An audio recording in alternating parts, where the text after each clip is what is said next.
যে কোনো একটা ব্যবসাতে মনে করেন মুদির দোকানে একটা ব্যবসা, সে মাল বিক্রি করবে, আবার কালকে গিয়ে নতুন মাল কিনবে, আবার এটা একটা চক্র। কিন্তু এটা যদি থেমে যায় তার তো আপনার ব্যবসাটাও থেমে যাবে। তো আমাদের এখন থেমে যাওয়ার অবস্থায়, আমাদের এখন ৮০% মিল বন্ধ, কারণ আমরা গ্যাস পাচ্ছি না। এখনো বন্ধ? এখন তো অনেক কিছু স্বাভাবিক হয়েছে। না, এখন সাম্প্রতিককালে যেটা হয়েছে সেটা প্রকট। তো সরকার বলছে এফএসআরিও একটা বন্ধ আছে, তারপরে গ্যাসও ডিপ্লিট হচ্ছে। কিন্তু আমরা তো বিনিয়োগ করছি, আমরা তো চাই যে আমরা একবার ধাপে ধাপে বাড়তি রেটে পেমেন্ট করছি, তাহলে আমার গ্যাসের সংকট হবে কেন? আমি তো বলতে চাই ইন্টারিম গভর্নমেন্টের সময় যে এফএসআরি ওটা ক্যান্সেল করেছে, কেন ডক্টর ইউনূস সাহেবের আশেপাশে সব স্মার্ট লোক ছিল না? অনেক সুন্দর কথা, অনেক ভালো অ্যাকসেন্ট, অনেক ভালো বাংলা ইংরেজি সব কিছুতে পারদর্শী, কিন্তু তারা কেন এফএসআরি এটা বন্ধ করলো? তারা কি জানে না যে আমার দেশে ৫০০,০০০ ফ্যাক্টরি অ্যাপ্লিকেশন পেন্ডিং আছে গ্যাসের জন্য, আর আমি করে দিলাম কি উল্টা কাজ? বসুন্ধরা ডায়াপেন্ট এখন আরো উন্নত। এই হট এয়ার থ্রো টপশিট দ্রুত শোষণ করে সোনামণিকে দেয় কোমল অনুভূতি। এফএসআরিও যেখান থেকে গ্যাস প্রবাহিত হবে সেটাকে বন্ধ করে দিলাম, ক্যান্সেল করে দিলাম ওয়ার্ক অর্ডারটা। তো তাদেরকে আপনি ধরেন না কেন? আমি মনে করি তাদেরকে তো কাঠগড়ায় আনতে হবে।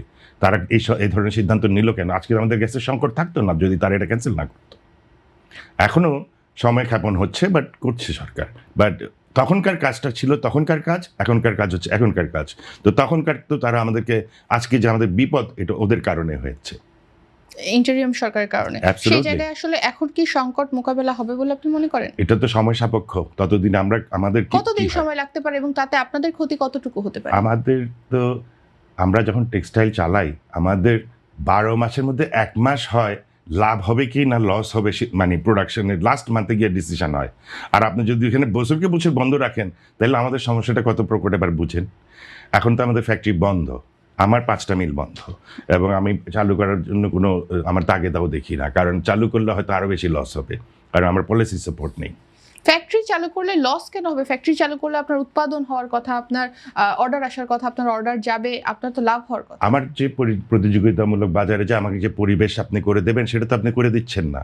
আমার ব্যাংকিং সাপোর্ট নাই, আমার মানে ইন্টারেস্টের কোনো সাপোর্ট নাই, বাড়তি ইন্টারেস্ট আমার থেকে নিচ্ছেন, তারপরে আমাকে এলসি সাপোর্ট নাই। তো আমি এখন এটা চালু দিলে তো আরও লসের সম্মুখীন হব। এলসি সাপোর্ট এখনো নেই বলে আপনি দাবি হ্যাঁ, করছেন? বহির্বিশ্বে অনেকেই, আমাদের বেশ কিছু ব্যাংক, আমি নাম ধরতে চাই না টিভির পর্দায়, যে ওদের এলসি অ্যাকসেপ্ট করে না। তার মধ্যে আমিও যে ব্যাংকগুলোর সাথে কাজ করতাম ওখানে অনেকগুলো আছে। এখন রাতারাতি নতুন ব্যাংক তো আমাকে নেবে না। তার মধ্যে শুনছে এই সেক্টরটা নাকি খারাপ, তো ওদের দুয়ারে গেলেই মনে করে আরে বিপদ আসছে বোধহয়, এরকম একটা কিছু। মানে ব্যাংক মনে করছে ব্যাংক মনে এজন্য করছে। ব্যাংক আরো এলসি দিচ্ছে না।